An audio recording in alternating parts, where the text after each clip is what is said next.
24 ঘন্টা রাজনৈতিক ব্যক্তির সাথে কথা বলতে পারে। নওগাঁ শিক্ষার্থীরা জুলাইয়ে 1 থেকে 10 যেটাতে আমাদের আইন শৃঙ্খলার প্রয়োজন হতে পারে। আজকে নওগাঁ সরকারি কলেজের শিক্ষার্থীরা এই প্রশাসনের কাছে নিরাপদ নয়।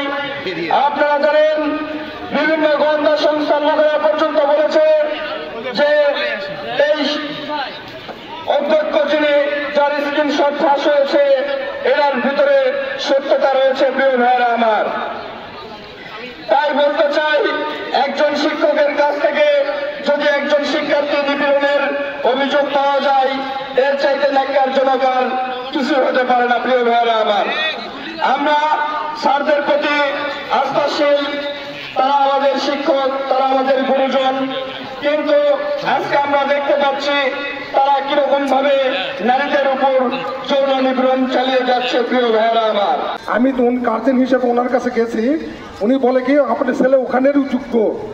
আমি একটা গার্জেন, আমি আমার ছেলের জন্য আমি গেছি। আমার ছেলে একটা সিগারেট খায় না, বিড়ি খায় না, কারোর সাথে যদি জোরে কথা বলে না।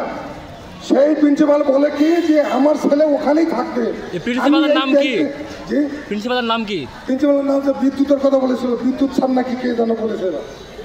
বলেছে আমি যখন এখানে আসতে বলছে বিদ্যুৎ স্যার এটা ইয়াতে আছে। আমি এই হিসাবে ইয়াকে বলতেছি, আমি বলতেছি আপনারা এই বিচারটা করে। আমার ছেলে এই কলেজের স্টুডেন্ট এবং 2য় বর্ষের অনার্সের স্টুডেন্ট। আমি ভয়ে এখান থেকে আমি নিয়ে চলে, আমার বাড়ি সরকারি কলেজের পাশে, এই কলেজের নওগাঁ সরকারি কলেজের পাশে। সেখান থেকে আমার ছেলেকে তুলে রেখে ছেলে একটা সিগারেট খায় না, বিড়ি খায় না, কারোর সাথে জোরে কথা বলে না।